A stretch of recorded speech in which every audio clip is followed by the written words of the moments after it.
গেল ১৫ বছরেরও বেশি সময় ধরে বাংলাদেশ থেকে যুক্তরাষ্ট্র, যুক্তরাজ্য, দুবাই সহ বিশ্বের বিভিন্ন দেশে বিলিয়ন বিলিয়ন ডলার পাচার করেছে আওয়ামী সরকারের প্রভাবশালীরা। বাংলাদেশ ব্যাংক কর্মকর্তাদের যোগসাজশে ব্যাংক লুট, সরকারি প্রকল্পের টাকা নয়-ছয়, একই সাথে কর ফাঁকির মাধ্যমে এসব অর্থ পাচার হয় অনায়াসে। গেল ৫ আগস্ট স্বৈরাচারী শেখ হাসিনা সরকারের পতনের পর পাচার হওয়া এসব অর্থ দেশে ফিরিয়ে আনতে নড়ে চড়ে বসেছে বাংলাদেশ ব্যাংকের নতুন প্রশাসন। বৃহস্পতিবার ইকোনমিক রিপোর্টার্স ফোরাম ইআরএফ এর আয়োজনে সামষ্টিক অর্থনীতি নিয়ে এক আলোচনায় বাংলাদেশ ব্যাংক গভর্নর জানালেন, অনেক দেশই পাচার হওয়া অর্থ ফিরিয়ে আনতে সফল হয়েছে। এক্ষেত্রে বাংলাদেশও অর্থ ফেরত পাবে বলে জানান কেন্দ্রীয় ব্যাংক গভর্নর। অ্যাঙ্গোলার $15 বিলিয়ন আনতে 5 বছর সময় লেগেছে।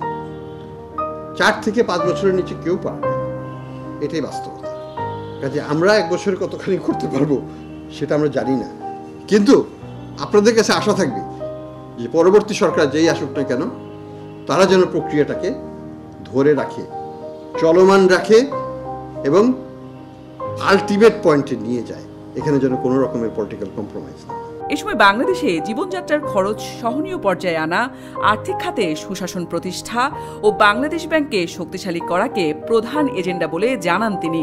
আমরা চাই আমাদের যে দুর্বল ব্যাংকগুলোকে আছে সেগুলোকে যে কোনোভাবেই হোক না কেন ডিপোজিটরের 100% ইন্টারেস্ট প্রোটেক্ট করে আমরা সেগুলোকে রিক্যাপিটালাইজ করে ওভার টাইম, 1 বছরে হবে না, এটা হয়তো 5 বছর লাগবে, ধীরে ধীরে এটাকে একটা প্রক্রিয়ার মাধ্যমে হবে। এবং ডিপোজিটরদের যে সাপোর্ট এবং আস্থা, এটা কিন্তু একটা ভাইটাল ইনগ্রেডিয়েন্টস। আমি আপনাদেরকে মাধ্যমে বলবো, আস্থাকে অনাস্থায় পরিবর্তন করবেন না। গভর্নরের দাবি, রেমিটেন্স বেড়ে যাওয়ায় রিজার্ভের পতন ঠেকানো গেছে, ফিরেছে আমদানি রপ্তানি বাণিজ্যতে ভারসাম্য। ব্যাংকিং খাত দিয়ে আমাদের পরিকল্পনা খুব সুদৃঢ়। আমরা আশা করি এটাকে পলিটিক্যাল বাইং এর থ্রুতে আমরা এটা বাস্তবায়ন করতে পারব। আলোচনায় কর ফাঁকি রোধে সরকারের প্রতি কঠোর হওয়ার আহ্বান জানান অর্থনীতিবিদরা। বাংলাদেশে 4 লক্ষ জায়গায় ভ্যাট দেয়া হয়, সরকার পান হলো 24,000 পয়েন্ট থেকে, 6% পয়েন্ট থেকে সরকার পান দেয়া হয় হলো 4 লক্ষ পয়েন্টে। এই যে লুপহোলগুলা, কি উদ্যোগ গ্রহণ করা হচ্ছে এগুলোকে ট্যাপ করার জন্য, এইগুলোতে জিরো টলারেন্স করার জন্য। এ সময় ঘুমিয়ে ঘুমিয়ে লাভ করার দিন ফুরালো বলে ব্যাংকের এমডিদের উদ্দেশ্যে রসিকতা করে কঠিন বার্তা দিলেন বাংলাদেশ ব্যাংকের গভর্নর।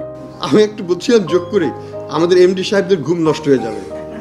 কারণ কি জানেন, এতদিন পর্যন্ত গত 1 বছর ঘুমিয়ে ঘুমিয়ে পয়সা আসতো সরকারের কাছে, তারা টাকাটা দিয়ে দিত, একলাই মানে কি বলে পিএনআই প্রফিট বেড়ে যেত। হ্যাঁ, এখন লোন দিয়ে প্রফিট বাড়াতে হবে, লোন দিয়ে ব্যক্তি খাত থেকে লোন দিতে হবে তাদের, কারণ সরকার রিটার্নটা অ্যাট্রাকটিভ হবে না। That's the real economics, that's real banking. শুয়ে শুয়ে পয়সা কামানো তো ব্যাংকিং নয়, তাই না? ডেস্ক রিপোর্ট, জয় বাংলাদেশ টেলিভিশন, নিউ ইয়র্ক।